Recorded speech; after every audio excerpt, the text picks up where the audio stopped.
streaming, start recording, and then hopefully everything works. Come on. Oh, okay, cool. It looks like we're live, so very cool. We can. I guess we'll have to stop saying horrible, horrible things. Oh, darn it! Yeah. Perfect. Wow. No more conspiracy theories or anything. All right. Stop it. I'll calm it down. Sweet. Oh, wow, 10 people already jumped on. Hot damn, guys. Hey. Hello, Usually everybody. It takes people more time to hop on. They saw me and they came sprinting. Yeah, I mean, like, so I named the stream "Digital Marketing with Jesse Gillenwalters." I said it right that time. Correct. From Indepreneur. So I'm sure everyone, pretty much everyone that watched my channel should know Indepreneur at least. And they might already know who you are if they follow you guys that much. Because I had Circa on back when I started these things. I think he was my first guest. Wow. That's really cool. Yeah. I didn't even do them live back then, which was interesting. Yeah. Good guest. He can talk for a long time about a lot of things. Yeah. That was a fun one. He's not just like good at the stuff, he's like good at explaining the stuff in funny ways. Absolutely. Yes. So we got a DMP Doorman's Project. How's it going? Asa Elliott. How's it going? And Jack Vi. What's up, Andrew and Jesse? Is it Jack V? Jack Vi? Probably one of those is probably right. Yeah. All right. So let me know in the chat how the audio is and how the video is. And we're going to introduce our lovely guest here in a sec and dive right into the stream. Just kind of giving people a moment to come in and hang out. But you probably could have guessed from the title that this is Jesse from Indepreneur. Only keen observers will discern. Jack Vi like Thai. Cool. I got it right. Awesome. So what time is it? Is it 6:40 where you are? Yes. Nice. What's like area are you in? I'm like 30 minutes north of Boston in Massachusetts. So I think Circa is from around here, from Massachusetts, right? I forget what town he said, but it was like near me. Got it. Yeah. I'm right near Lowell. I grew up in Tewksbury, Mass. I don't know how familiar you are with the area, but I'm from Binghamton, New York. Binghamton. Never heard of it, actually. I've been to New York, but I've only been to New York City because I'm a typical American who just travels to hot spots, Yeah, exactly. Howdy. Nice AS? Are you saying nice ass? Which one? I don't know. How are we? Yeah, is there a camera somewhere? I didn't anticipate. Yeah. Cool, man. All right, so we'll just dive right in. So, cool. If you could just let everyone know who you are, what you do, and what you're all about. Cool. I am Jesse Gillenwalters from mostly representing Indepreneur here, but I'm also a musician. I go by the name Basic Printer for my music. It's kind of fritzy synth pop thing. But I think the most applicable kind of platform to speak from will be kind of the marketing with this conversation.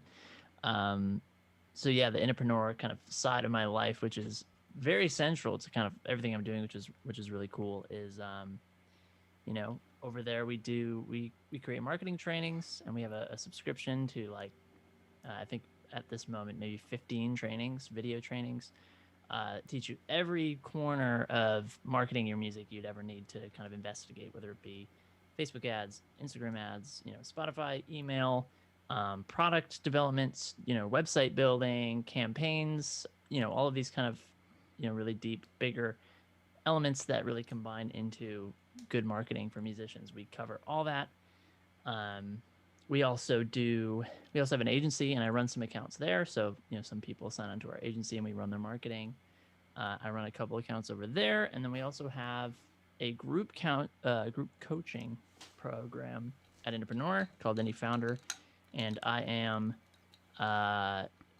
It's kind of Corinne Campbell and I are more or less leading that. It's she's kind of the head of that product, but I am kind of the lead instructor there, and I do a lot of the curriculum development and teach those classes.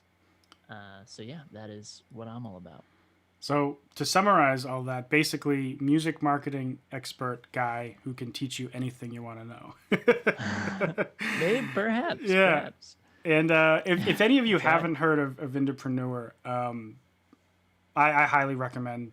I mean, obviously, I teach stuff on here and I sell my own courses, but like I highly recommend Indepreneur. It's a really good program, and even if like you're not at the position to like pay for something, I mean, the free content you guys offer is really good too. Like the podcast that Corinne and Jack do. Every time I get in my car, I play it because it's really good. So, It is quite good. yeah. So I guess first, like, let's talk about how you get started in Indepreneur, because you have a more interesting story where you were actually a student first. Yeah. So, again, currently we are offering, our subscription has tons of trainings, but I think it was late 2017 when Kyle was the only one running the company, he had just one training called the Fan Finder training.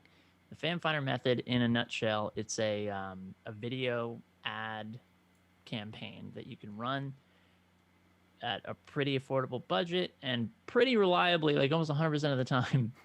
Like, it just results in a lot of interested fans knocking on your door, following your Facebook and Instagram, and it's a perfect first step to then take those people, bring them somewhere more monetizable.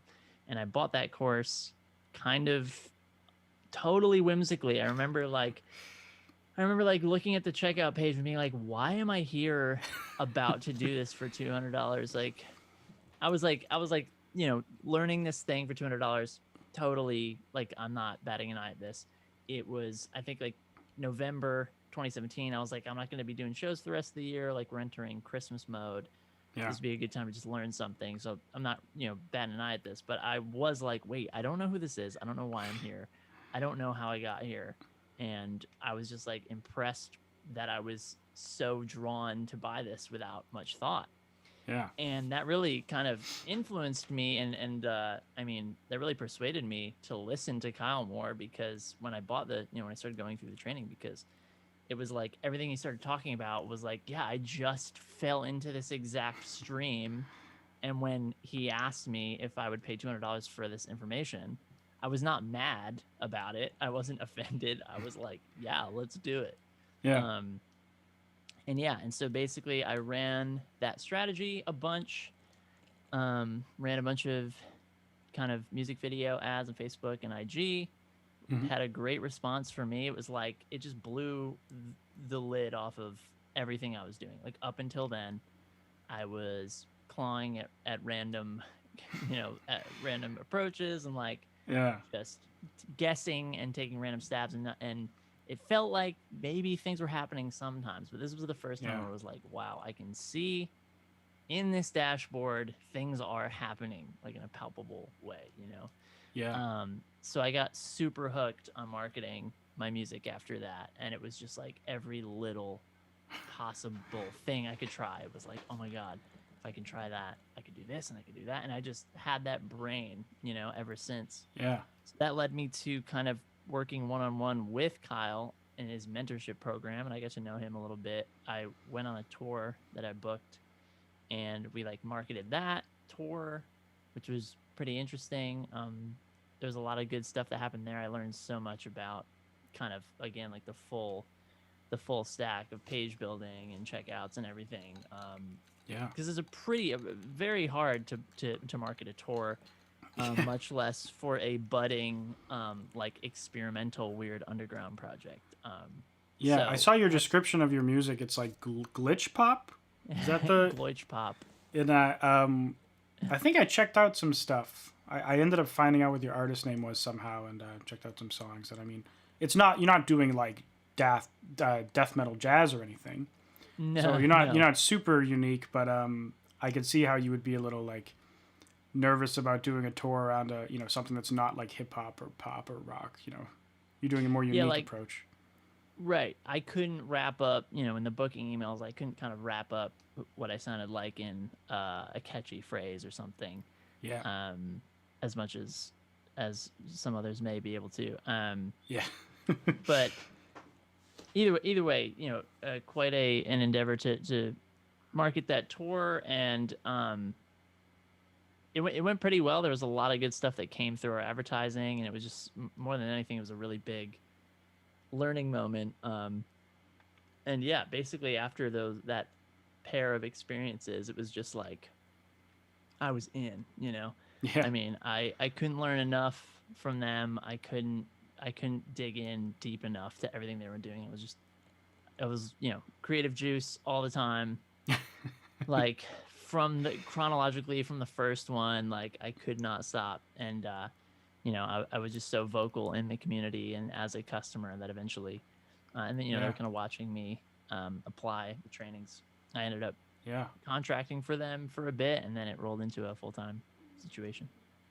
Yeah, that's a sweet story too, because it's always funny when stuff like that happens. You're like learning from someone, and then you're like working with them, and you're Yeah. part of the team, and you're a pretty important part of the team now too. I mean, you do a lot. Yeah, thank you. It is, yeah, it's good to reflect on that, and look at that. Yeah, and so there's a lot of stuff like we could talk about, but I thought Hmm. something that would be I guess maybe a good start would be when you're doing indie founder, since you're kind of the main coach for that. I know there's a bunch of different stages to it depending on where the artist is in their career, but on average, like what's the most common thing that people have a big misunderstanding of, or that people get wrong, or that I guess like what's the common thing that they come in and you're like, no, no, no, no, no. you know Yeah, man, a lot of it is like so quick little lesson. This will be like a few minutes, or sorry, a few sentences. We have what's called the buddy system, which is like the fan journey of becoming more of a hardcore fan in your Yeah. marketing system, and there are, I think, 7 stages to it. The first is introduction, right? They've heard of your music at least once. Maybe they heard a tune, maybe they've seen a music video, maybe they've heard of you from a friend. um, that's number one.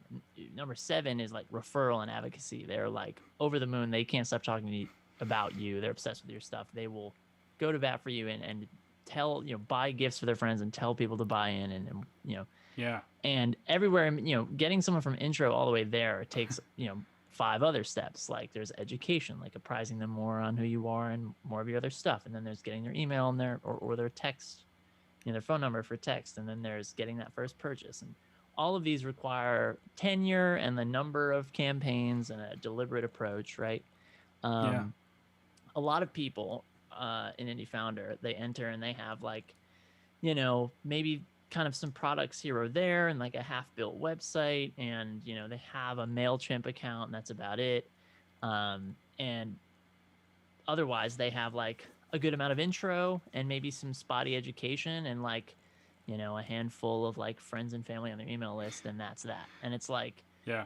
man, I mean, a lot of what I see is like, they kind of poked their head into the Indepreneur teachings and thought like, oh, okay, well, I should grab this website builder and that, email thing, and they kind of set up the structure of things. Hmm.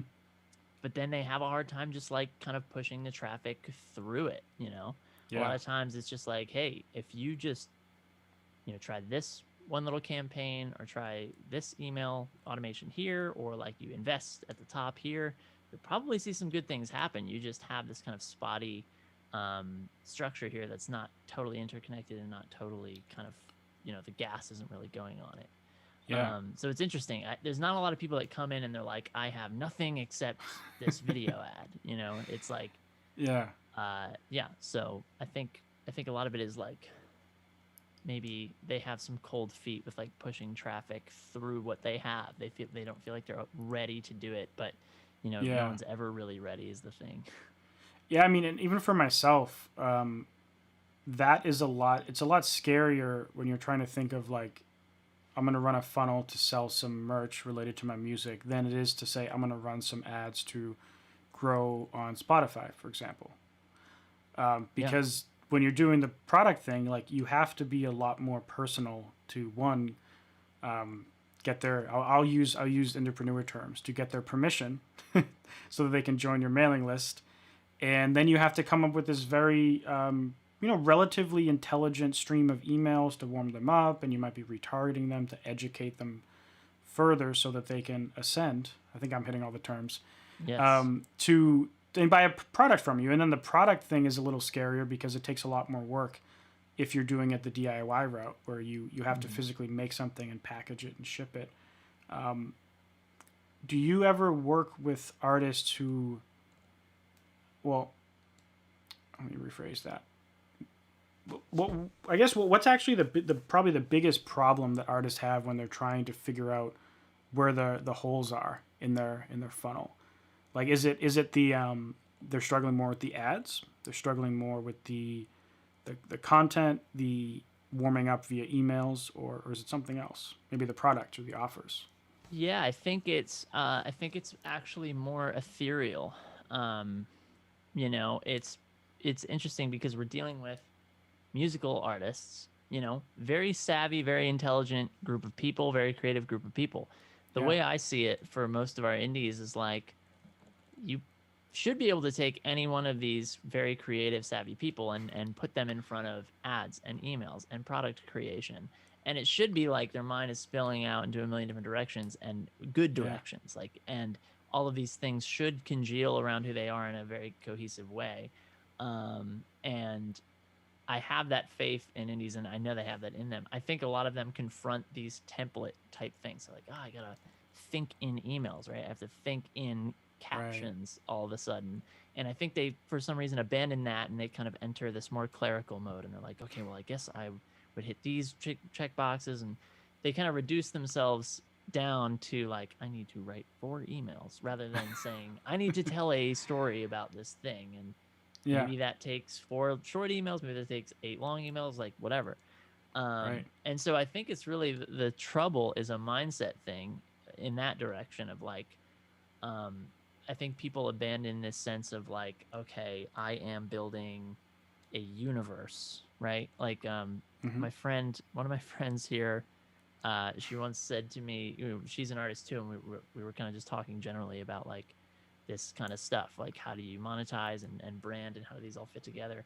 Yeah, And she said to me, she was like, well, I get what you mean. Like when I think of basic printer, I think of it's like the Marvel universe. It's like, this character has this whole front, and this, there's this these settings and these, kind of undertones and these features. And it's like if you go anywhere into what an artist is doing, it should be palpable. Like the shirt should speak as loud as the music is speaking, as your yeah, live streams speak, as your image, your photo shoots speak. And like, there's a lot of kind of congealing and cohesion around that people kind of get spotty with as soon as you say, okay, now we're going to take this to like a marketing funnel framework. I feel like they get kind of yeah, um, clerical, which is funny. yeah. I've noticed that too when I talk to people. When I do consultations or whatever, and I get to the actual text of their ad. I mean, on one hand, people struggle with a lot with what videos to put in their ads, which is like, in the end of the day, most of the time, I'm like, you need to test stuff, and they're like, but what do I do? I got a picture of my artwork, and I got a picture of me in the studio. I'm like, well, you can perform in front of a microphone, you can make an animated thing, you can do a music video, and obviously this is a different method than what like is in the fan finder method, but people do get frozen up when it comes to doing creative stuff that's not music, especially when it's like trying to think about the mind of a consumer or a potential fan. Like Yeah. when, especially the text field, the biggest thing I see people do in the text field is our new single is out now, Oh my and god. I'm like, oh man, oh no, don't say that. No one gives a shit who you are yet. They're not gonna care if your single's out now. And people No. do it all the time, and so I can see how you saying that for like for your whole system and all that. Like I can see how that would be a major problem. Yeah. Totally. I mean, it's like I always tell indies they're always wondering about, you know, all the time, because we're talking about this permission phase, right? Where it's, Yeah. again, for your audience, the permission phase is when, you know, ideally you've brought an audience that has heard of you enough, they've maybe conversed with you a bit, they've gotten a sense for who you are over the course of a bit of time, and now you're making an offer that's like, hey, you know, you can see behind the scenes of this record, or like get access to this Yeah. exclusive live concert series or whatever, some kind of digital offering, um, in exchange for their email, which is the permission phase. And a lot of time I see in these permission phase offers, our indies will be like, get 8 songs and 3 videos and 2 stories behind, and it's like all of that is implicit, right? Like like it's all digital, like it's Hmm. all the same to me. I'm going to be clicking on a page on the other side of this no matter what you say. So like you telling me like, oh, 8 videos and 5 songs and 3 unreleased songs, it's like, you know, tell me about like the universe that I'll be entering. Like instead Yeah. tell me like, see, like hear the story of, you know, the worst breakup I've ever had and how I came out of it through music or something like that. Like Right. use the end result, like the affect that your music has, that should be the offering. Because uh again, it's not like, ooh, I get to interact with MP3s, that's what's interesting about this. Like no, it's what will the MP3s make them feel like? That's what you're offering.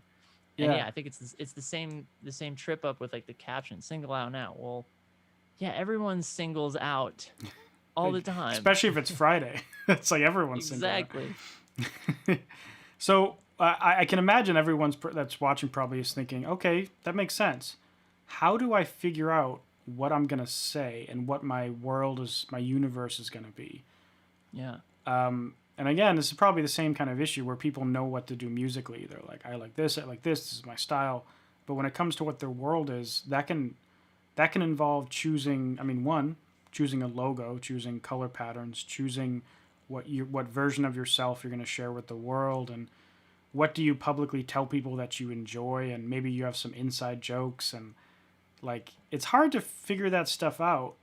And I mean, Mm-hmm. over time, it probably all comes naturally, but it's if you're a newer project, you kind of got to pick it. And even if you're an older project, you've probably sat down and invented it at some point, like the Marvel Cinematic Universe, you know. Yeah. So Yeah. if someone's saying, "What the hell do I do?" What would you say? Like, how does someone figure this stuff out? Right. Because you're absolutely right. Like, at some point, I do have to pick something, even if it's totally antithetical and out of whack with the affect I'm having. Like, if Yeah. I'm a brand new artist, but there are still kind of it's a bit of an ethereal conversation that's hard to explain, but it's true, right? Like the artist is maybe one of the furthest. It's weird because we're maybe the most biased when it comes to the empathy of the fan. Like we will never understand what it's like to be serenaded by ourselves ever, Yeah. you know, in that real way. So we really are not authorities on how we come off, you know. Right. So, but I mean, the best thing we can really deal with is, I would say, like, mine your music, maybe in a very literal, very kind of boring way. Like list out what instruments you use, what musical tendencies you, what kind of references and like lyrical angles you take, all of these things, and just start there and kind of understand like, it would appear, you know, in my case, it's like I'm a little bit uh, this kind of emotive, nerdy, sensitive kind of thing. Maybe I start there. Yeah. And I think that's, you know, the best you can do at the get-go. But then I think it's like, you know, getting feedback from, like, you have to push it out, see how it does and what people respond to, and then take that back to the drawing board and either, you know, perpetuate things that are working or reduce things that aren't. Like, for example, when I set out with these video ads initially, I was like, oh, my stuff's so weird, like only pitchfork hipsters are gonna love this, you know. And immediately it was like, not those people that were responding in the targeting, you know. Hmm. It was like outcast 17-year-old high school kids who live on DeviantArt. You know what I mean? Like these kind of like, it was, Yeah. you know, the more you know, there were like some anime fans in there. There's a lot of LGBTQ kind of community in there. A lot of like kind of outcast kind of people, who self-expressive people. Yeah. And I learned that, and it was like, oh, well, I totally, like, yeah, that's me in a lot of ways. I totally understand that now. And that gave me plenty of cues to go down those kind of pathways. Now, all of a sudden, I know about like an art style that they would resonate with. I know about color schemes. I know about kind of culturally what they're into. I know about their interests. Yeah. All of these things that I have, if I don't already have firsthand knowledge of, I mean, most of which I do, I could go investigate that and then again test that again and say, hey, you know, Right. I could commission some art that reflects that, or do a photo shoot that reflects that, or do a video, and just see if it works or if it doesn't. Yeah, that's a really interesting way to go about it. I mean, I guess that's kind of how we do our Facebook ads, right? You kind of guess and test, and then refactor, and then guess and test. But I've never Absolutely. thought about doing that with the brand message. I guess every song is kind of a chance to redefine your brand or your release. You can kind of, if you're trying to hone in on your story and you don't have it yet, it kind of gives you a good chance to try to figure it out again. If you're already marketing Yeah. something, you know. Every song can be kind of a little moment where the universe, if we keep up this analogy, gets tilted a little bit in a way that it's like, oh, we're gonna change it up a little bit, but not really lose anybody. Yeah. You know. Yeah, that's really good advice. Now, how about when it comes to the products that a artist should list on their store? Because CDs are surprisingly like selling like pretty well, but I've noticed that when talking to people and different artists that sell CDs, it really depends on the genre. In a lot of cases, like I've talked to people who like, it seems like some genres of music, it's like, what the hell, you have a CD? You'd be better off selling like a vinyl record or something. Or like even a cassette. Like in some genres, like those nostalgic people who have those old things, but they don't want to have a CD player. Do you find that like do you find that true to also with the CDs, that certain genres just doesn't work? I do. I don't. I find CDs sales to be pretty agnostic Really? to the genres. Yeah, we have seen hundreds of CDs go between, off the top of my head, like a Caribbean artist, like calypso kind of music, like R&B, soul, folk, rock, and then my stuff, like that off the top of my head. All Yeah. of these examples, I personally have been involved in them selling hundreds of CDs kind of without really a sign of slowing down. It's been pretty interesting, honestly. Yeah. So CDs in particular, I found to be very transferable, very, very sellable these days. Have you ever worked with a hip hop artist on selling CDs? Personally, I have not. Okay. So that genre may be pretty different. Because that's been the people that have mostly talked about how they've tried it and it failed. Sure. The other one was a metal artist. That one surprised me the most because I have, that's the only genre of music I actually buy CDs. Because I don't even have a CD player. I just buy it because I want to support the band. I like, most of my favorite bands are metal, and so I buy. Sure. I bought the new Tool album because their album artwork is super good. Yeah. Or their packaging or whatever it is. It came with a freaking screen in it, and it played a video when you opened it. It was crazy. Oh my gosh! It cost really $35. Cool. But yeah, I've heard you guys say that, and I've seen it in the group. Like, you know Brian Hazard, right? Mm-hmm. If anyone's watching doesn't know Brian Hazard, go to Google and just type in passive promotion Brian Hazard. He, like, one of the best websites if you're trying to figure out music marketing. But he joined Indepreneur at one point and tried out your free plus shipping and handling funnel and other various Indepreneur stuff. And he's been like, I think he sold like, was it 10,000 CDs in 10 weeks? Or was it 1,000 CDs in 10 weeks? I'm thinking it was 1,000. There was 100 a week. About 10 weeks. Yeah. So roughly 100 a week for 10 weeks, which is kind of, I mean, he makes synthwave. So it is like, it is a more retro genre, but still, it's like, that shocked me when he had results that were that that good. 1,000 Totally. CDs. Yeah. Yeah. Totally. Yeah. I'm seeing it all the time. And I mean, I do sell cassettes as well. I don't sell them as much. They're kind of more of a I don't know. I'm kind of take it or leave it. Yeah. I do go through them, and I do keep them in stock as much as I can, but they're kind of lower. I sell them for $10. It costs about $3 to make, and you Yeah. can't. They're not as duplicable in a fast manner. So it's more Yeah. like, hey, they come in small batches, and then I make a small profit. Um, Yeah. and it's cool. It's definitely cool, and it's for a certain sect of my audience. Yeah.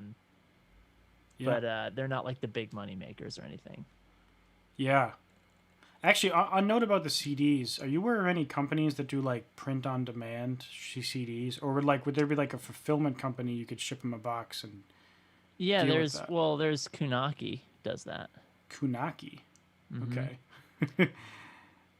What's the Yep. pricing like on that? Because a CD, if you buy like 100, it can cost like $2 or something. But I know. what? Yeah, I actually don't know off the top of my head. I just Okay. know that it's like not worth the margin dip that you take, in my Oh, opinion. really? Okay. They're so easy. I mean, if someone buys 4 CDs versus one, like Yeah. it still fits in the same envelope. Like it's really not, just CDs. It's like the margin is so great, and the shipping them is so easy. It's just like, Yeah.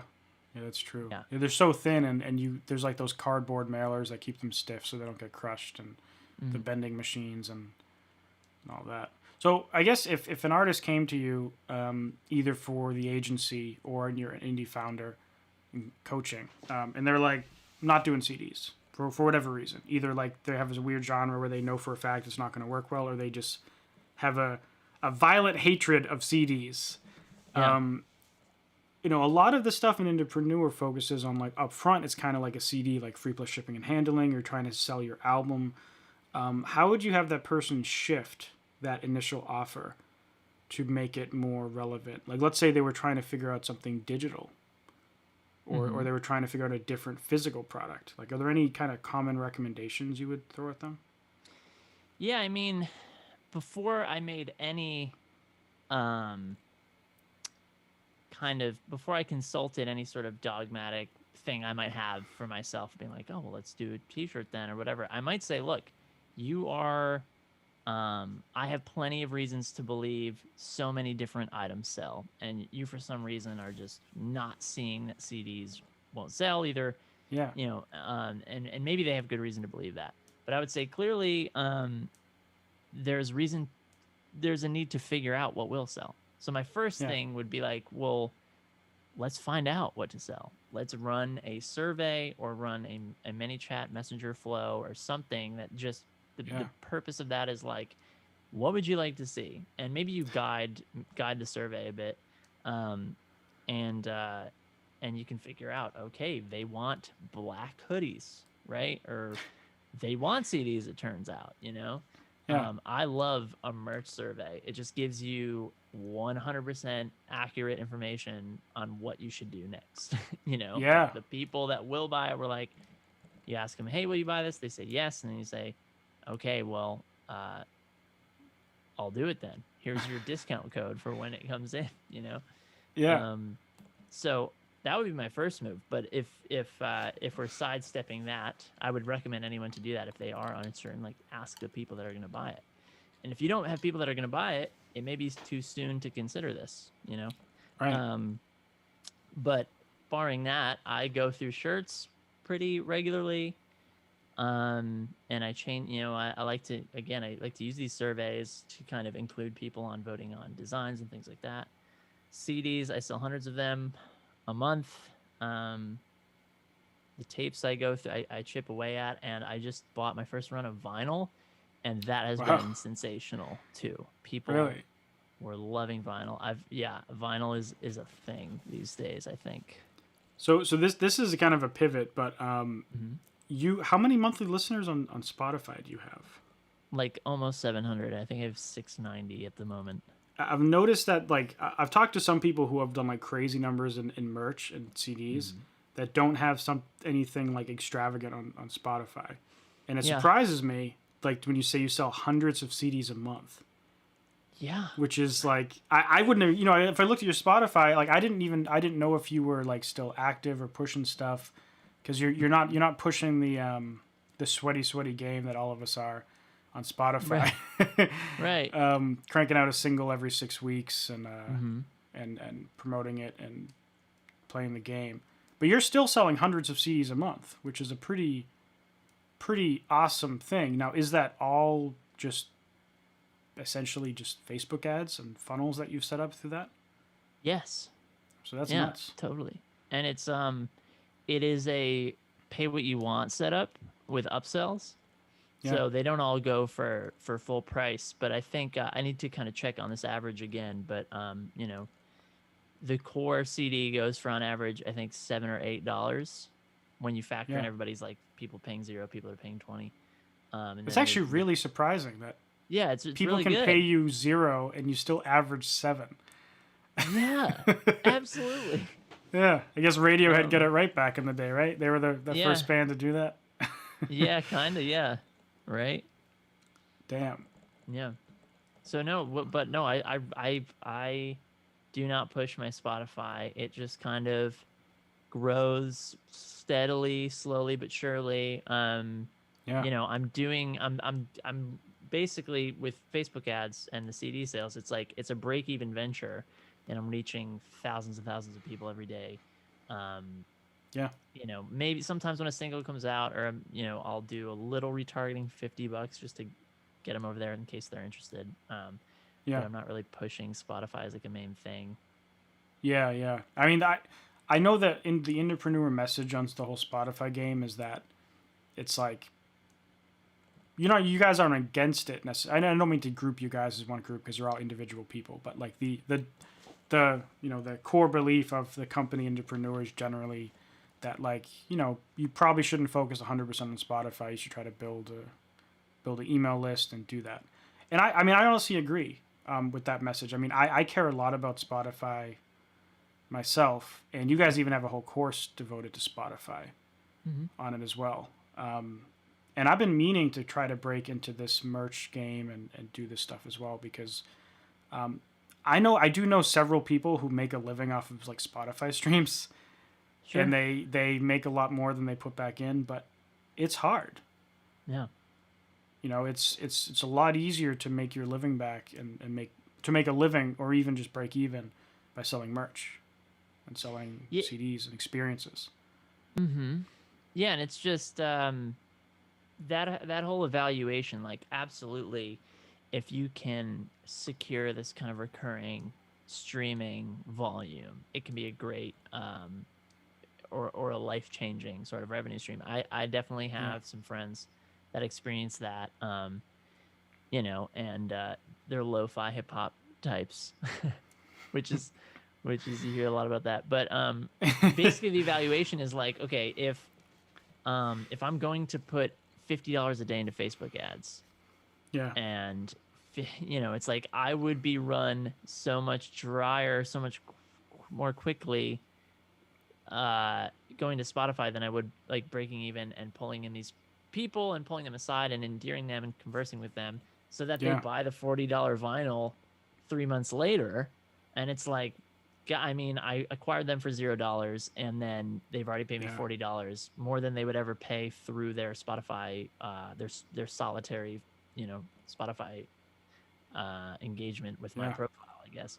But that's not to say, that's like 10,000 streams is like for $40, right? Right, like that person. Yeah, that person giving you 10,000 streams, and you know, maybe that's the only thing they bought for you that year.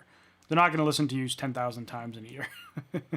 Right. So, and that's not to say like never put $1 into Spotify if you find it to be an important kind of campaign frontier for you. But if you know, it's just the thing about what we teach is that no matter what's going on with streaming or you know, what time, you know, what season of life you're in or whatever, it's just like I can steadily grow this audience that I totally own and can monetize any which way, no matter what's Yeah. going on. And so always having that in the background, or rather in the foreground, I find to be important. But no, I've admittedly been a little bit curious to work Spotify a little bit more, just to see if there's any kind of see what sort of intro and education effects it might have, if any, Yeah. on other stuff. Yeah, I mean, the nice thing about Spotify, I mean, the bad thing is they pay horribly, right? That's kind of, we all agree that streaming pays badly on a per person basis. But the kind of benefit, I think, is in like the like, I guess, exposure, which is kind of a bad word nowadays to use. But in music, you can't pay the bills with exposure. But they do give you a lot of like free stuff on the platform if your music is popping. I mean, one of my songs is about to cross 500,000 streams, and a lot of that is just from Discover Weekly and Release Radar, and another one of my songs is like 150. Most of that was a couple editorial playlists. Both of those songs had Facebook ad campaigns, but like the amount of followers I've gotten on there and the amount of streams I've gotten on there for free is like, that's kind of the benefit of Spotify, I think. And of course there's downsides. I can't email all those people, right? Yeah. Until Marquee gets rolled out to me, I won't be able to even retarget them necessarily, right? Right. But right. it is a interesting. Whoa! Someone just dropped a comment. Apple is paying a penny now. Is that true? Ooh, I don't know. I might have to start launching some Apple. Yeah, penny would be a life That'd be changer. pretty nice. Yeah. I mean, if you can get down to 10 cents per conversion or something on Facebook ads, if a person listens to 10 of your songs, that would be like break even, which that's major. Yeah. If true. Which Stephen Pickering usually doesn't drop nonsense. Hey, Stephen. Let's see. I'm just kind of, while I'm here, I'm just going to kind of look at the comments and see what people are saying. Yeah. I took all the courses. Great stuff. So Jay Clout likes Indepreneur. Love to hear that. Mark Mersall, I like where this is going. A lot of things you were saying are right in line with what record companies have always done. The hard part is being independent and not having a marketing department. In a lot of ways, I find that to actually be the easy part. Being independent? Yeah, the marketing, it's like there's no red tape. You can pivot on a dime. You can order new stuff whenever you want. You can design new things whenever you want. You can reach out directly to your consumers and say, hey, what do you want? There's not this guesswork, or it's not like, I gotta order 1,000 hoodies for Billie Eilish, hope they sell. Yeah that is true. I mean, the cool thing about doing independent is you can I mean, it is hard doing an independent because there's a lot of work to do, I guess. Like, if this is just yourself, I mean, if I think of everything I do for a release, I write the song, record it, mix it, master it, make the artwork, distribute it, make the music video, make the ad campaigns. So it's most artists are similar too. And so I feel you, like, if you're independent, you don't have like a team. It's kind of stressful. Sure. We have a wild we have a wild Corinne Campbell in the chat saying, she's in here. I have Jesse. Corinne, you're gonna have to be next on the interview list if you're down. Amazing. Yeah. Sorry. Go ahead. No. I don't mean to say it is easy. I'm saying in terms of it not being an independent musician not being a lot of work. Definitely agree there. Yeah.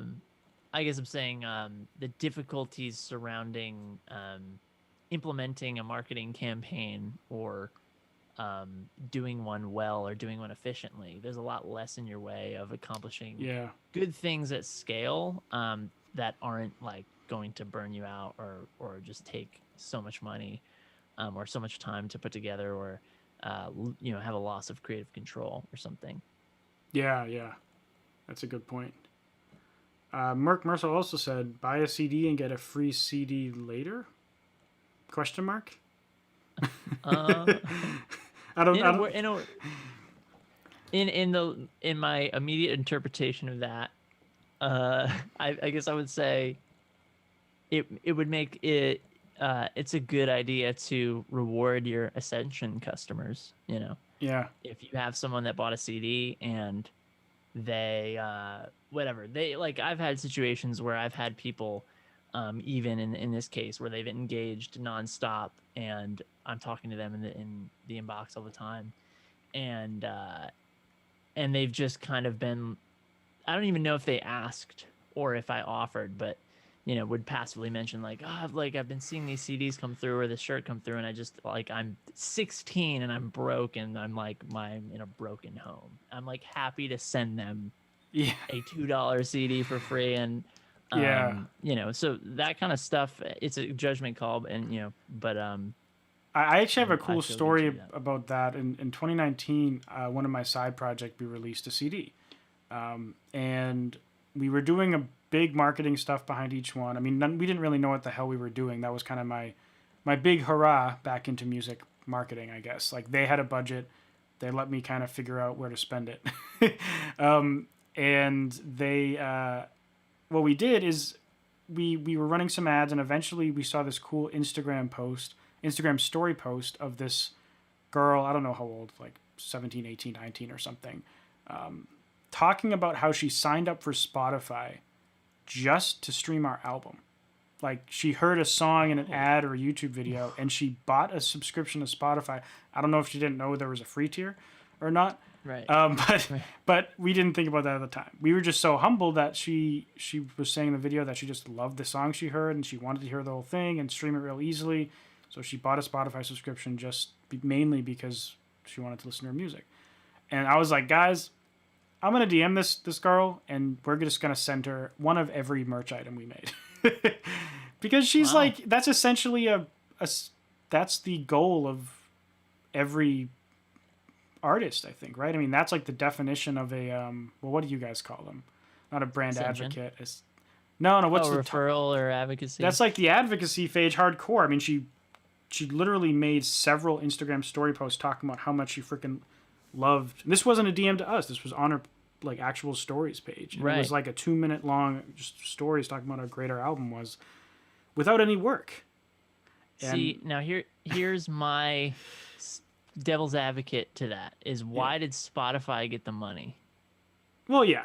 I mean, but well, actually, yeah. I mean, honestly, that was probably our fault. We should have had all this stuff ready at the launch when we came out with the album. But in reality, what happened was it came out, and we had no idea what the hell we were doing. And so by the time we had merch, right. like I think we had some merch ready by the time, but we didn't have it on a store. We didn't have it and it wasn't like in bulk. We had a couple copies of each thing. I think we actually had 50 misprinted CDs because the guy did it like at a local thing. And so I was just like, guys, I'm just gonna message her and see if she wants. And we sent her like a T-shirt, a hat, and a CD or something.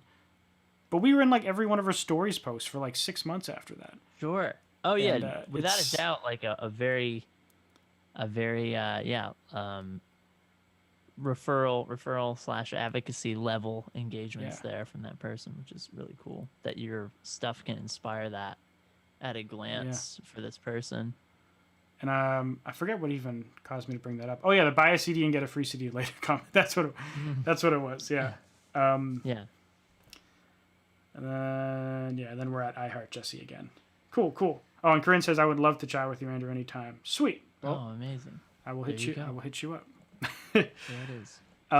So I guess like next thing that would be cool to talk about was you're also involved in the IndieX stuff to a degree. Yeah.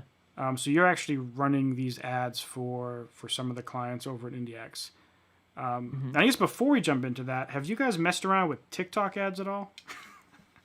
We not largely. We've ran a test here or there, and we didn't love it too much. It wasn't anything to sneeze at quite yet, especially again with the alternative being Facebook and IG. But I think because our other account manager Ed was doing some of that, and he found like you can't run ads from your TikTok account. Like Right. Yeah. you run it from like an advertiser account, which is basically a duplication of or mimicking Yeah. your other one, and there isn't really retargeting, so you're not consolidating your social proof. It's purely just kind of like this little traffic generation thing, and it's like yeah. So we haven't found it to be anything too worthwhile at the moment. Yeah. So I hated it at first. And I mean, I still kind of hate TikTok a little bit, but someone in one of my courses came up with like a brilliant strategy in TikTok ads. And I mean, the solution, it sounds stupid saying it out loud, but the solution was just making ads that fit the platform really well. And he told this like very intricate story, and it felt very like Gen Z, like, it felt like it fit on the platform. Yeah. And the goal of it was to get DMs on Instagram from people on TikTok. And so he kind of described what he was doing. He was getting really good results with it, converting to Spotify, but also a crap ton of DMs. And I tried it, and it went not as well as his, but like pretty much as equivalently as well as I ran the duplicate of it on Facebook ads. It went just as well on TikTok ads as it did on Facebook ads / Instagram cool. ads. And I was just kind of shocked. I mean, one, it was cool because I've never had that kind of engagement with people who I've run ads for. Like, the goal of this campaign was get DMs from people, them telling me their story of how they interpreted my song's lyrics. That is really cool, actually. And that was like, I mean, it was borderline depressing because some people's interpretations and what it reminded them of was like sometimes like heart crushingly sad. But it was really cool. And before that, I had horrible results with TikTok ads. And so that's why I was wondering, like, with you guys and your everything you guys do is kind of all about getting like communication with fans and telling stories. So I didn't know if you would have had some success stories already with TikTok because of that.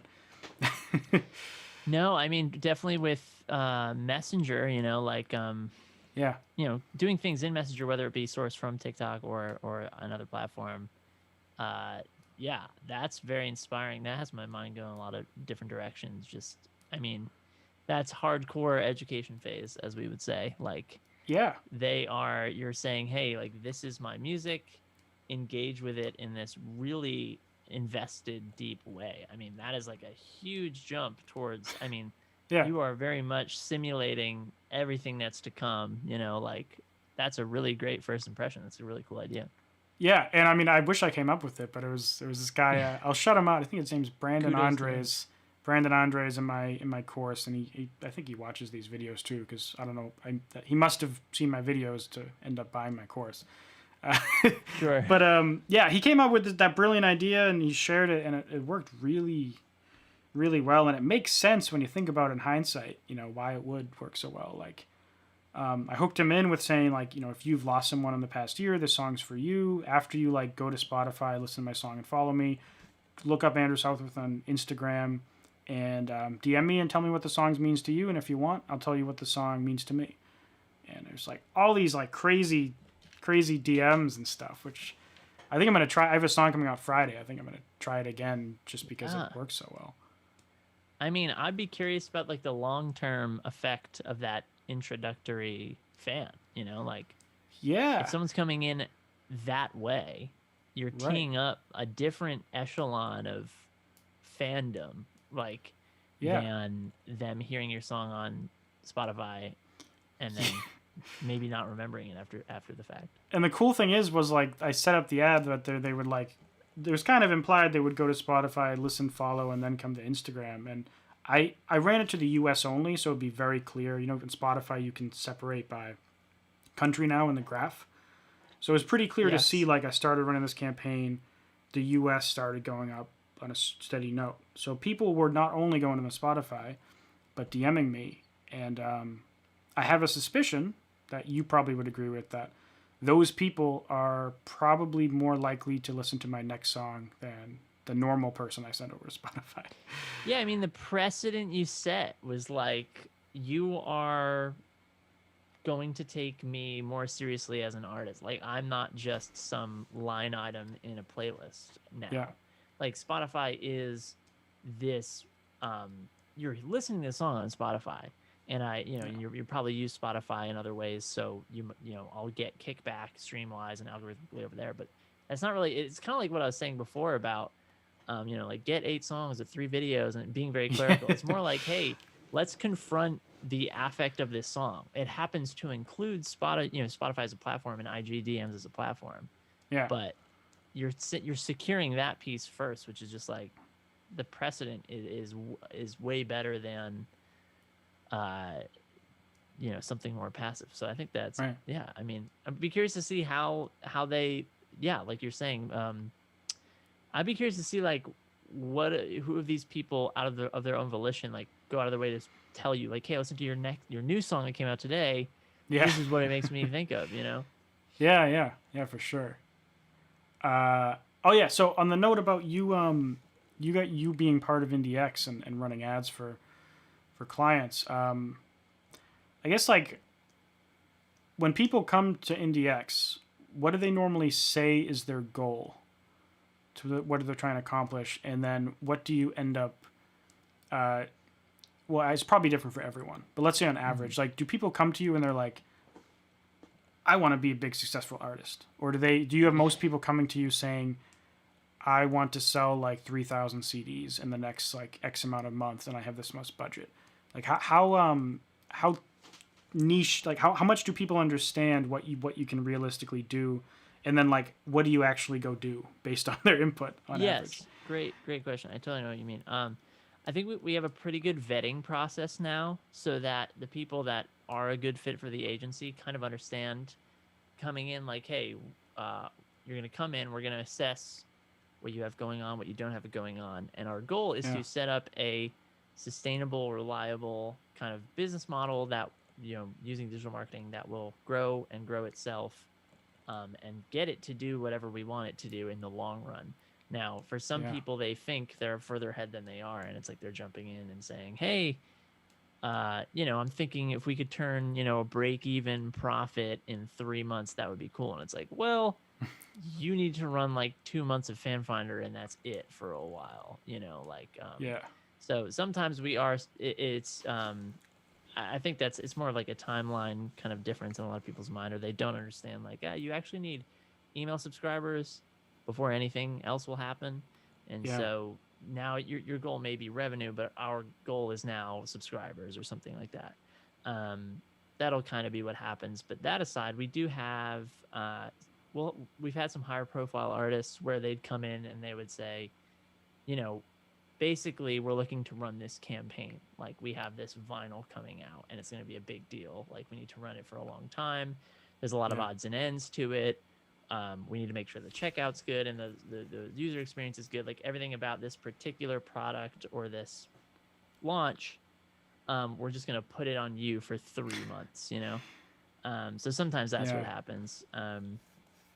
But yeah, I think we've actually done good to kind of get ahead of expectations and get on the same page about like what we do. And so there hasn't been too much of that kind of confusion lately, which has been nice. I think we have had to figure that out and get that vetting right, though. Yeah. So I guess a couple rapid fire questions on that note. Like, what's the minimum budget someone would have to work with IndieX? Both, like, I guess, what's the ad spend that you would want to manage, and what is like the typical fee that you guys do? Yeah, I would say ideally, we'd probably want to look at what would I do? Probably minimum, like, so the retainer is $1,500 a month, and I would say minimum you'd probably want to expect to spend at least $300 in ad spend a month. Yeah. So a lot of times people were taking it, and it's more about kind of revenue lift for them. Like, they are maybe making $2,000 a month, and we can kind of wash that for them with our services and the ad spend, and grow that revenue. But again, a lot of times, a couple of the clients I have right now, that's less the case for them, and they're more working off grants or investors, and they know, like, look, we need to build this up so that it becomes sustainable, and they're fine to kind of just they're not focused on return right now. So it's really a case by case thing, and where kind of their budget's coming from. And now I'm guessing you guys run things through the customers' ad accounts typically, so you Yeah. can just run things through their pages and do everything, and you're essentially acting as them through Facebook. But like, do you guys how much communication up front is required for you and the artist to have a good mutual understanding of what's going to be happening? Like, there's the creatives, there's the copy. Like, how do you properly speak as them when you're running ads? And Oh yeah. Well, again, part of the role is just having that savviness and that social kind of intelligence of like, and that marketing, instinct of knowing like if I am acting as this client, they would, I know they prefer this. I know they say these things. I know their fans like these things. Incorporating all these things. yeah, So that in itself as a skill is just one thing, but we use Slack to kind of constantly communicate, and some clients will totally trust us. Some clients will ask for approval just so they can have visibility. yeah, So sometimes they what's great about it is that it's everything we're doing is on their tech stack, their ad account. Like if they end the account, they walk away with everything we built and the yeah, history of all of that.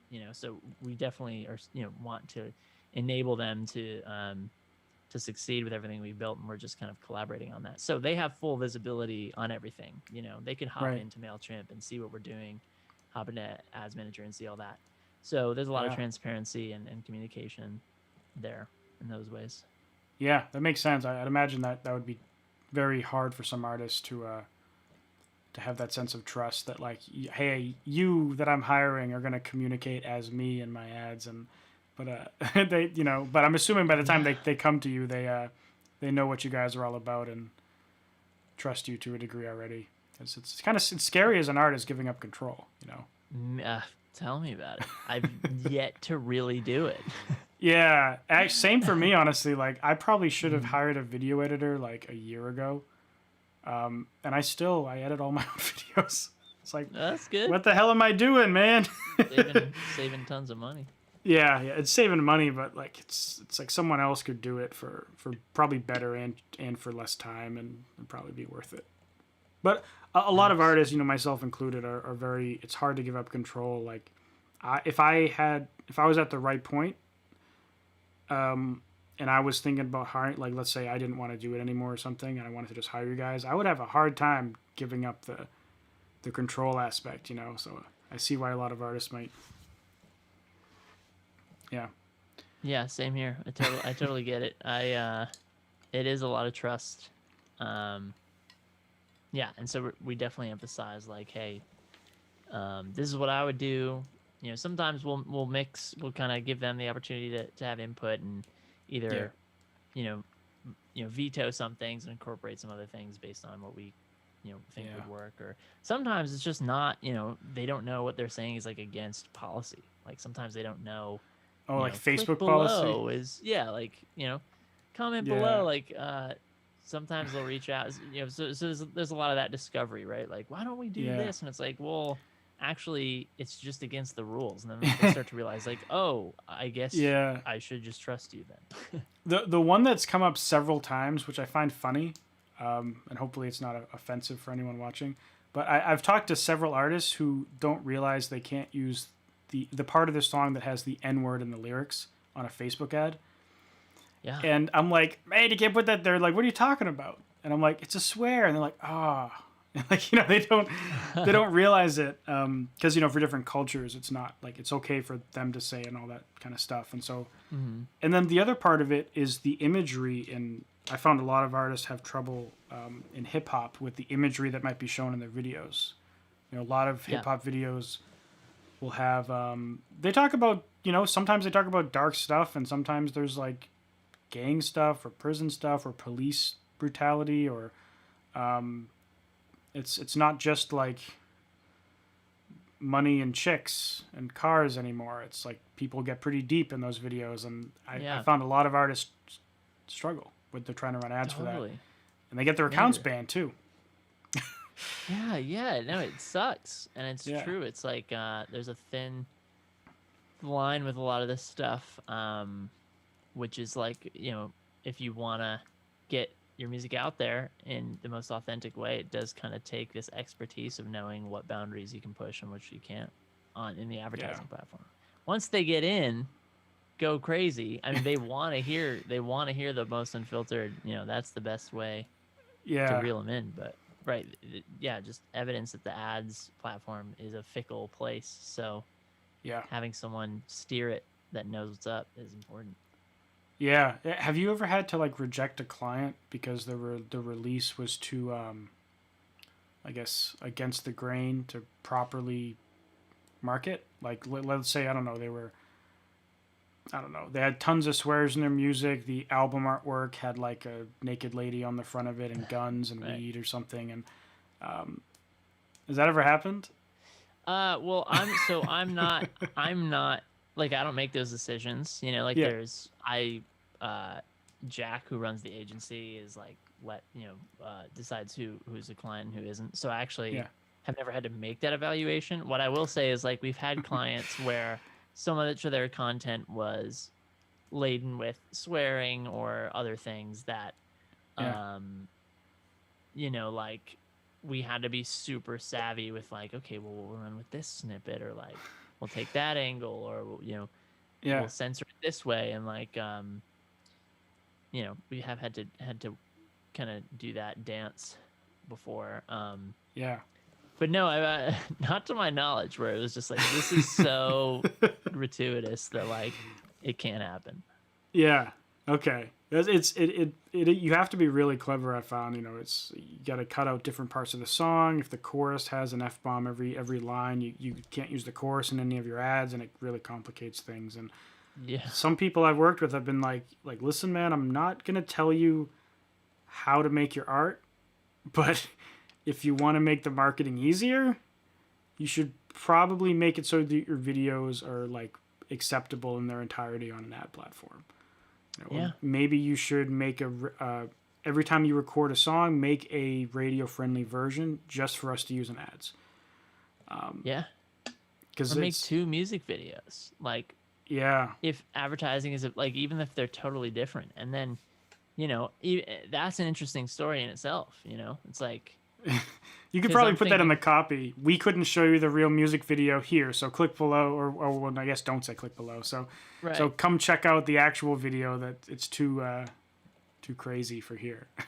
exactly, like the fan finder, right, is the safe version, and then you have a retargeting ad. It's like that video, this one, you show it that you Yeah. saw, like that was a totally differently shot other script music video just so we could advertise it. We can't show you the original concept Yeah. here, so let me send it to you. It's like a great permission offer. Yeah. That's true. Jux Bravo, can you just radio edit the swear words out for ads? I think you probably would get away with it. I think Facebook says something, they don't want content that's like obviously censored.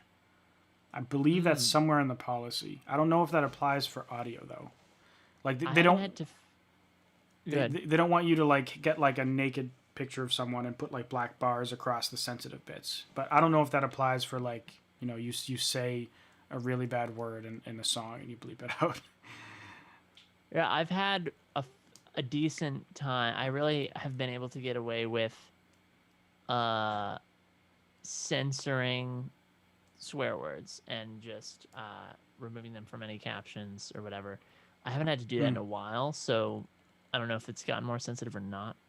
Yeah. But all in all, like since I've started advertising, if I'm doing a video where there's a swear word, I just don't say it anymore because I know it's going to be an ad eventually.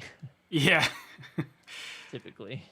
Yeah, it gets hard if you're trying to like boost organic posts that you did, or not boost, but like run retargeting ads to show your recent content to like your people. Oh yeah, like it's tricky.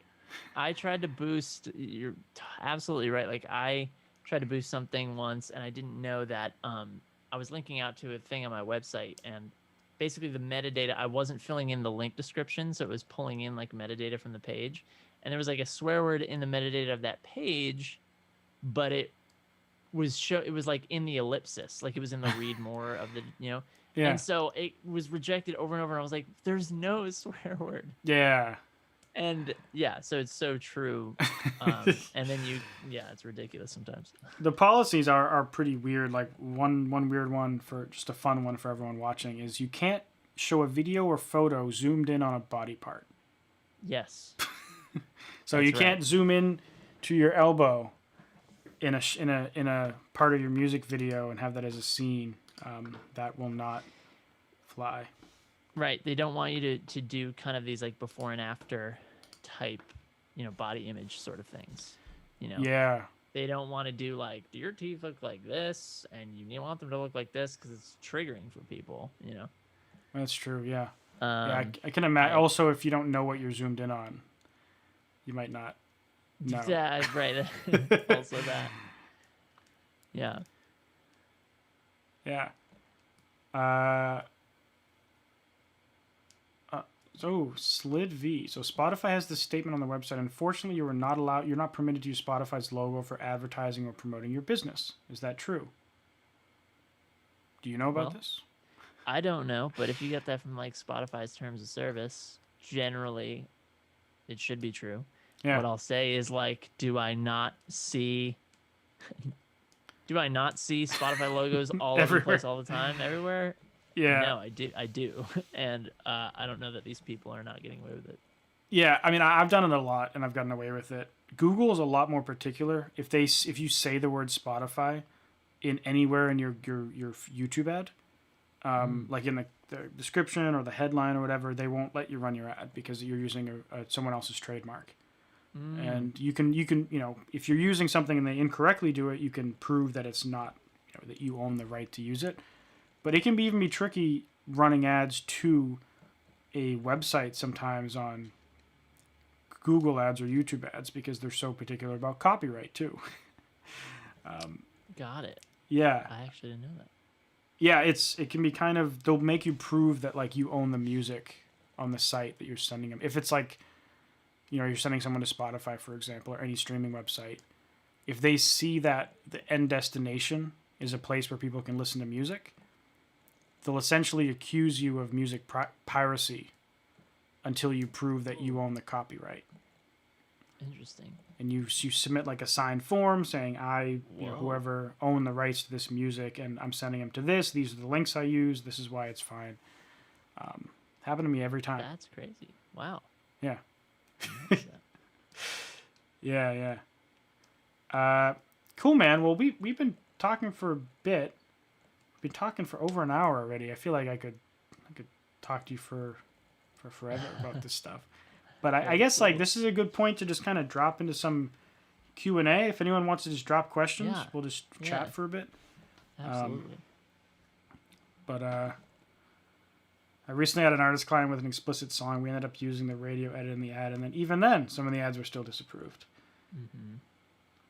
Yeah, I had an ad rejected 3 months after publishing it, and it got randomly pulled back. And Facebook said it was because of alcohol references, and there was no alcohol anywhere. All the time. Yeah. All the time.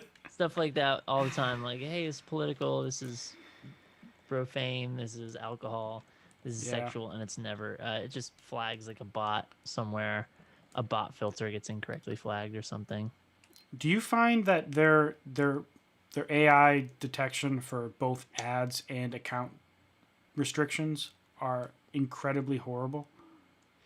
Well, I don't know. I don't know what the bar is because like the biggest social media platform ever, like the rate at which there are errors, is that actually amazing that it's only that many errors, or is Right. it actually horrible? I don't know the scale.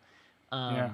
What I'll say is that most of the time, I guess this would be the way of putting it. Most of the time when I've had a rejection or account restriction, it's been wrong.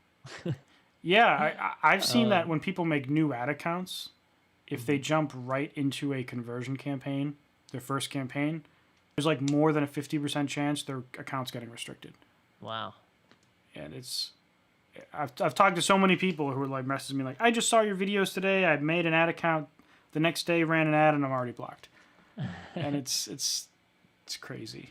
I think it's kind of like they're just touchy with conversion lately. Yeah. Especially around like the elections and stuff. But yeah, I think they're just kind of like better safe than sorry. We may as well flag this in case, because I can't even imagine the scale of accounts that just like are bot created and running conversion campaigns trying to like do some bot activity, and they just shut Yeah, them down because it, who that's knows. true.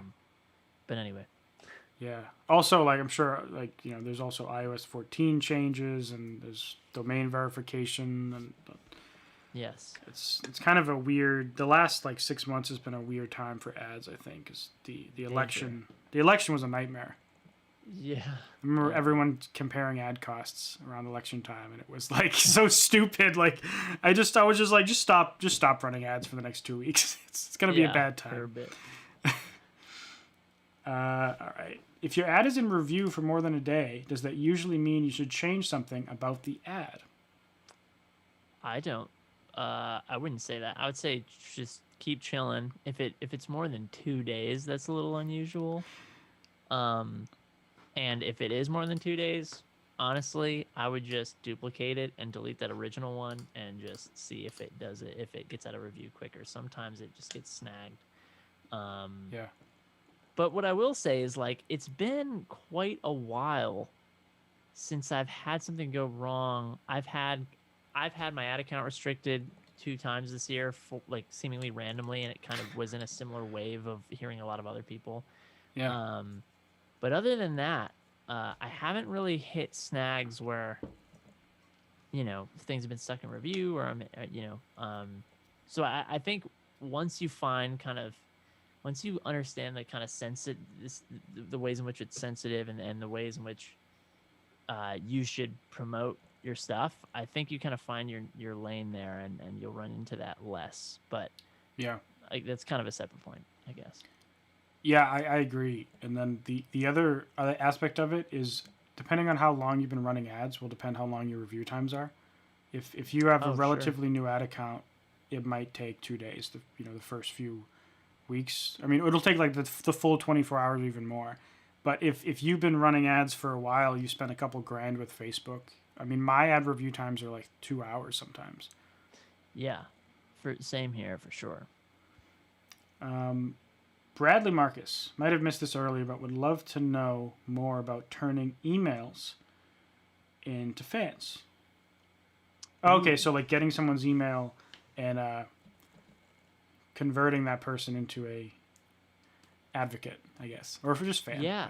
So pretty loosely, I mean, what I'm about to say, you know, takes months and a lot of iterating and a lot of passion, I would say.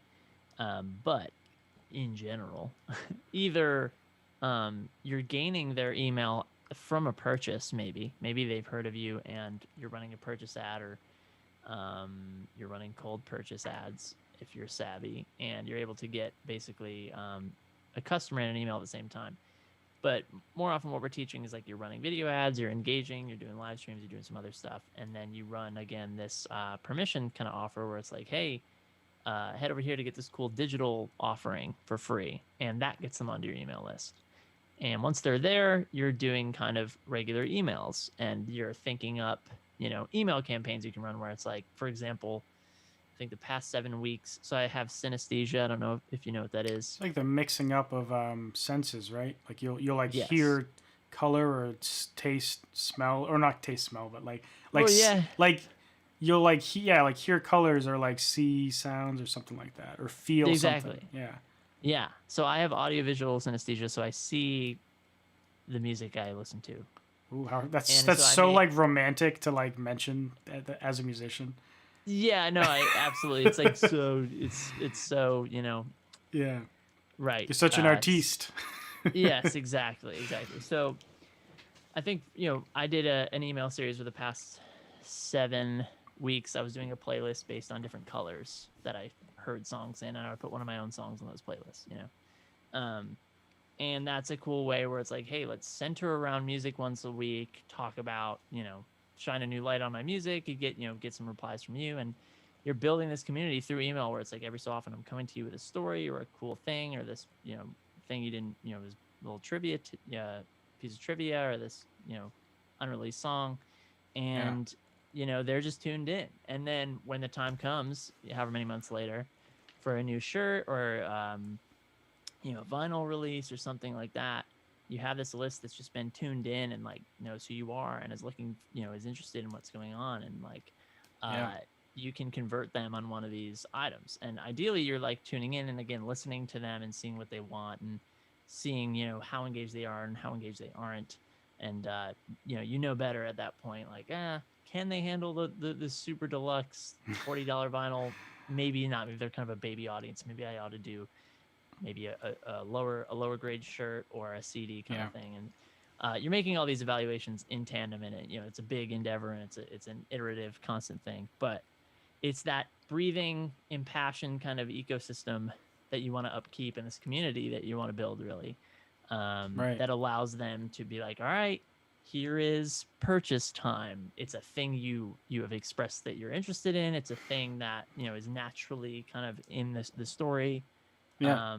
that you've been a part of, and you're pumped to support and also have this thing. So that's kind of email subscribers, how I treat them as fans. Yeah.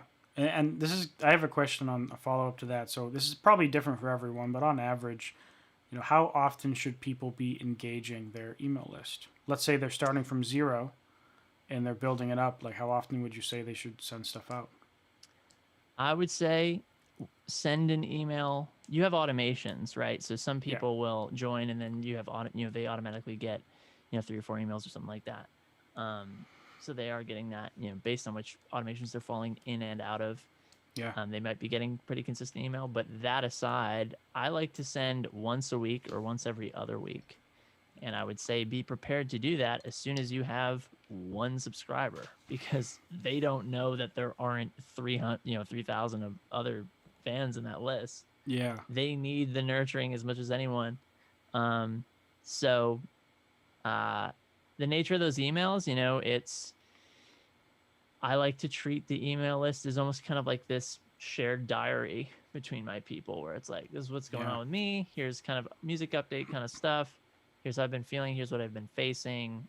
This is how it's bleeding into the music. What do you guys think? Tell me your stories. And, it's just evidential of like, I'm a living, breathing human being that you are invested in. And, this is being channeled into the music you eventually, get to hear and like.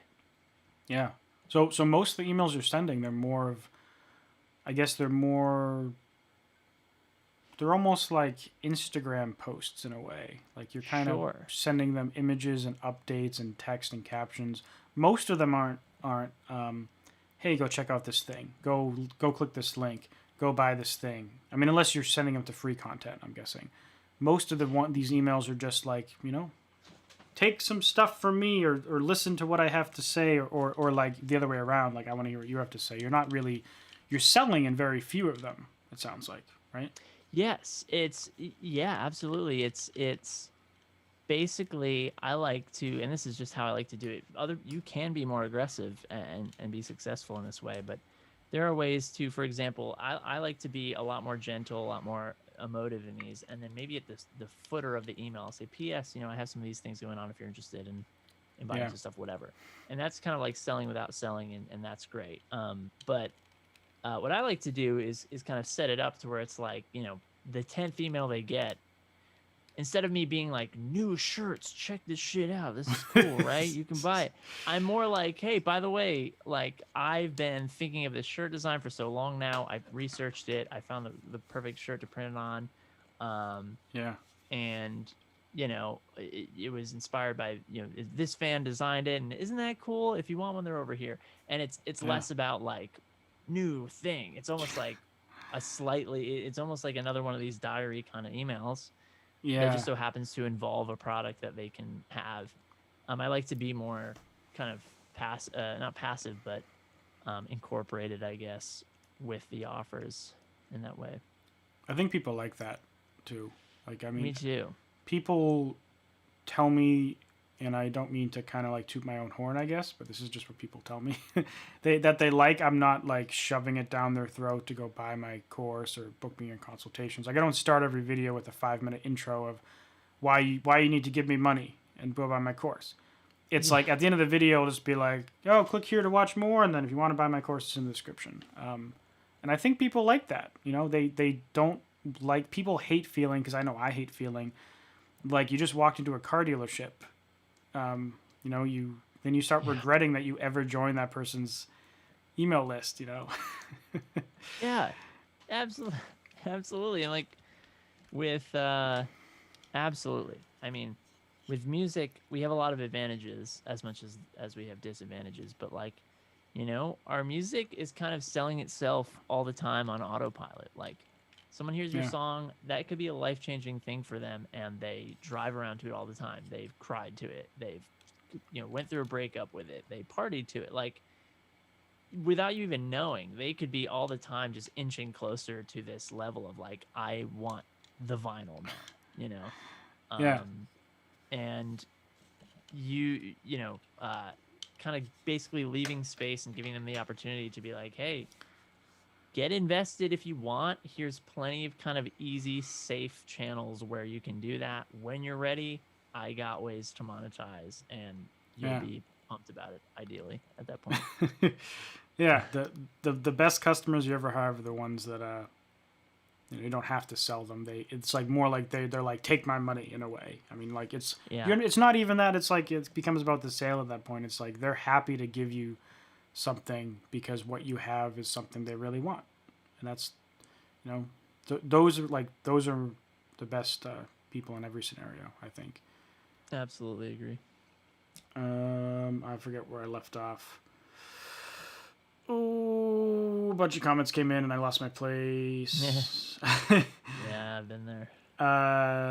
Okay, here we go. When you run a conversion recently, does it give you a yellow caution saying it will be paused when iOS 14 comes out? Oh. No, this is, learning limited. That's a different one. Support said this is normal. I've already verified domain. Oh. So SlidV, there's a few things you need to do for iOS 14. You need to verify your domain. You need to make sure that whatever website you're using, like if you're using ToneDen if you're using a Spotify campaign, for example, if you're using a landing page company like ToneDen or whoever, you make it so they run through a subdomain on your site. And 3, you have to hook up all of your events in aggregated event measurement so that it's linked. The Pixel event is linked to your website, which is linked to your verified ToneDen. When you do all 3 of those things, the warning goes away, as long as you're using a verified link in your ad. And I know that doesn't mean too much saying it out loud. But I do have a few videos. If you look for just search for iOS 14 in my channel, there's a few videos that will probably help you out. Very good. How has iOS 14 been for you guys? For me personally, and my clients right now, haven't seen a big ding on anything, but other people in the agency have said that they have seen some reduced results. Yeah, so you haven't really felt a big dent in anything yet. I think some of my ads have been more expensive this week than last week, but that could just be, you know, the natural auction costs going up and down. Right. It hasn't been substantial. I do know I get a lot of messages from people that it's saying like, iOS 14 is everything's so expensive now, blah, blah, blah. But the people who were saying it now, a lot of them were saying it 3 weeks ago before it ever went live. So right. I think it might just be like a coincidence in a lot of those cases. Unless there's something weird happening at Facebook where some things are happening differently in different accounts, or maybe different targeting metrics are affected differently, or I don't know. But not entirely sure either. Yeah, it's been a hot mess for sure with setup. Most of my consultations in the past month have been like revolved around setting up domain names and verifying accounts and making sure everything's good to go. And yeah, there's some janky stuff there these days. Yeah, it definitely raises the barrier to entry as well. Like now when people come to I'm guessing you guys have updated something in the courses to reflect all the new like the new setup things, like verifying a domain and setting up the pixel events on the domain. Or if you we're haven't gonna get yet. there. Yeah, we've been doing like, video explainer videos and stuff to get ahead of it, but Yeah. have not stitched into the trainings quite yet. It makes it a lot harder for someone to just jump in. Like before, they could jump in with a personal ad account, and now they have to set up a business. I mean, they should have a business manager account anyways, but now they have to have a business manager account and Yeah. buy a domain. It's been hairy. Mm-hmm.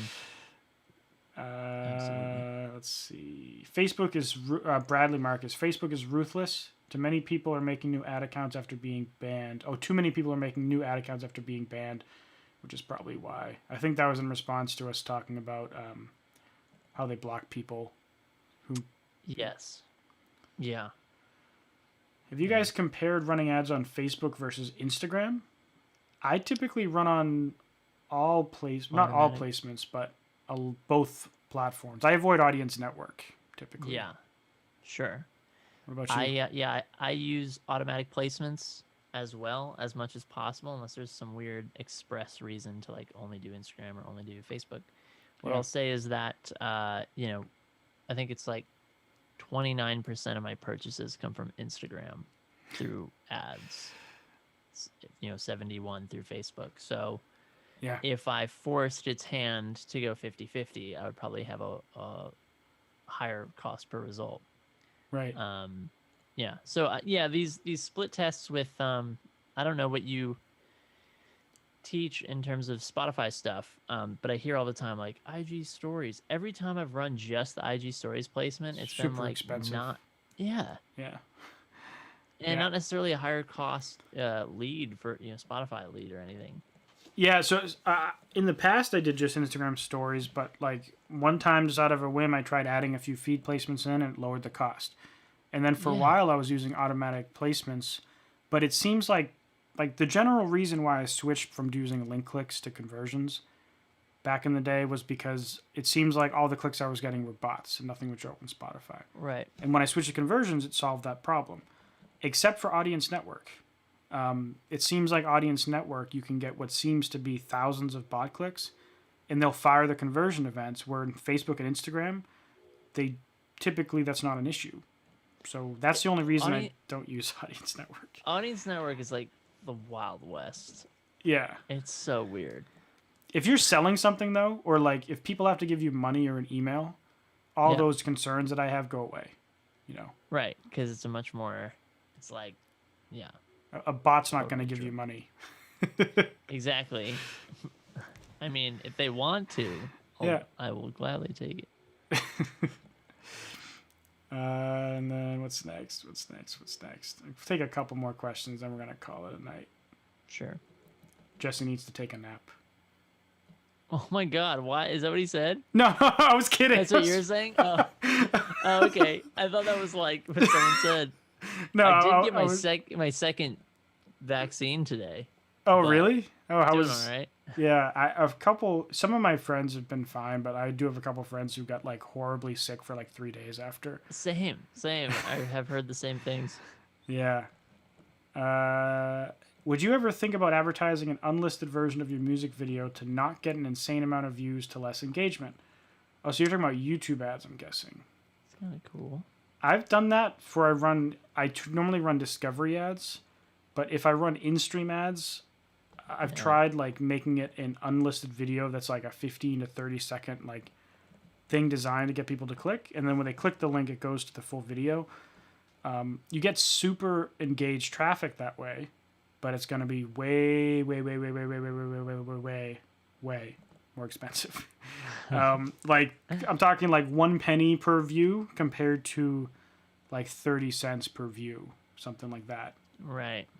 Wow. But the engagement will be phenomenal. So yeah, it's all about the KPI. Yeah. Key performance indicators, in case anyone doesn't know. Yeah. Yanni Renton, nice info, fellas. Cheers from us. Well, cheers from United States. Cheers from USA. USA. Cheers from where did you say you were from again? Nashville, Tennessee. Nice, Nashville. I always wanted to go to Nashville. It's a cool place. Bradley, thank you so much, Jesse. You are welcome. Thank you for watching me for over an hour. Over an hour. Corinne, oops, sorry. I shared your YouTube watch link in the comments. Ignore that. Stressed out face. Yep. I get a question about marketing on SoundCloud. I wouldn't market your SoundCloud very much, honestly. I know.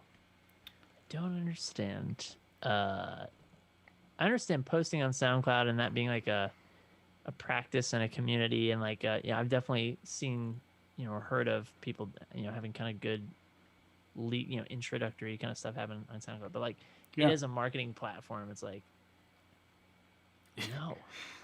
Yeah, I mean, like I post all my music on there. I wasn't for a while. I've gone back to putting it all up in there, and I finally caved and decided to pay for their stupid thing to let me upload unlimited music. And now my tracks are monetized on there, which is cool, I guess. But like, I don't know. It's such a crappy, like every other platform in the world. Like you don't have to pay individually per month to get unlimited music. You just do, and they pay you. And SoundCloud you have to pay, and they don't pay you until recently they started doing it. It's right. I'm disenchanted with it as well. Yeah. Jux Bravo, definitely getting a consultation soon. Thank you for your man. Oh, thanks, Jux. And last question, Slid V, what was the highest performing ad you've made look like? So the highest performing ad you've ever made, what was in the ad? I mean, there's a ton of different answers I could give because, the best fan finder, first of all, didn't result in any purchases. So, that in terms of ROAS, it's not the best ad, but one of my highest ROAS ads, was like 15x, but it was like, a smaller budget ad, Yeah. Maybe like out of, let's just go with money just for sake of picking something, like the ad that made you the highest amount of dollars in sales directly from that ad. Perfect. That ad would have been the free plus shipping handling that I'm still running. Ooh. Yeah, for CDs, pay what you want CDs. It was it's a montage video. It's a 2-minute video of like different, all sorts of different videos of me. And, some of them are like on stage with a full band. Some of them are solo things. Some of them are like more narrative, not narrative music videos, but not performance videos. And, there's a sampler of songs. It's kind of like a trailer of all things me, right? Like video and audio. And it's just like, hey, I want to do something nice, and I'm trying to reach out to people. Yeah. I'll send you a CD for the cost of shipping if you want one. And then they can pay what they want. And I've run, Did you use ThriveCart for that? Yes. ThriveCart's so much better than ClickFunnels. Yeah. Thank you so much, Corinne, for showing that YouTube video, ThriveCart, because I wish you had an affiliate link at the time, because I would have gladly clicked on it. I know, right? But yeah. That campaign, man, I've probably spent between 2 campaigns off the top of my head. There was 2 main campaigns. I did a lot of testing, but 2 main campaigns I probably ran between both of them for about $5,000 or $6,000. Yeah. And I think probably it was pretty much break even. It was like between the 2 of them, maybe a 0.9 ROAS, and barring there was some tips in there, and there was some kind of immediate ascension, and there's some attribution that didn't make it. It was, when I look at the manual return, it was about break even. Yeah. So yeah, I would say those 2 campaigns, about 6,000 in, 6,000 out, was probably my most successful venture personally. So what is that, like 500, or is that like 600 CDs? It's actually probably more than that. Yes. Yeah, exactly. Like I don't know how many off the top of my head. It's about 600 or 700 or something. So aside from the time you spent shipping all those out, you got 600 new fans. I'd say pretty relatively engaged fans. If they've given you money, they're probably relatively engaged, for nothing or for very little, for maybe like $1 per person or less than $1. Yeah, exactly. And then, I did for example, I ran this campaign to one of my CDs that then I came out with a vinyl version of it. There had been that was like, for, you know, it was a couple things going for it. It was my debut vinyl release, but it was also it wasn't on my newest CD, right? Like I have a CD that's newer than this one. Yeah. But a lot of this audience came in from those songs. So that there was more of a cultural relevance to them. Like, oh, this CD, everyone knows it. It's now getting a vinyl release. Yeah. And a lot of them bought that vinyl release, which kind of said to me, like, you know, these people that will buy a CD, you know, sight unseen blindly, they're like music collector types. Like they're into vinyl as well, you know? So they're Right. into music media. So that's something to think about. Yeah, yeah. And true, and also like a lot of people do buy music as kind of collectors things as well. I mean, like I bought the album from Richelieu. I don't know if anyone knows Richelieu. Very, very awesome band, but not very big band. And then Tool. Those are the last two CDs I've ever bought. And I mean, before streaming, I used to spend hundreds of dollars a year on buying albums, and now I don't, which is unfortunate for the bands involved. But it's just like the convenience factor so much. But if I love a band, I'll buy their album just to have it. You know. Yeah, I mean, like Tool got you, still has you. I'll buy even if no matter what they come out with for a CD, I'll buy it. Like, yeah, because I'm that much of a fan of Tool. that's the thing. Like I am that person for somebody. Yeah, which And is so crazy. we can be that for people as well. Yeah. Well, that's a beautiful sentiment to end the stream, I think. So, anyways, thanks everyone for watching. We fluctuated a lot in viewers. For all 18 of you still hanging out, smash that like button if you could, please. The stream's gonna be smash it. The stream's gonna be on the Patreon after this. If you want to rewatch it, feel free to bookmark this page. It's just gonna be unlisted. And then the final video will be going out, in like a week or two when I edit it, when I'm free enough to do it. But thanks, Jesse, for coming on. Hey, thank you so much for having me. So much fun. So good. Good. I'm glad you had fun. All right. Well, stopping the stream, everyone. Have a great night. Bye, everybody. And stream.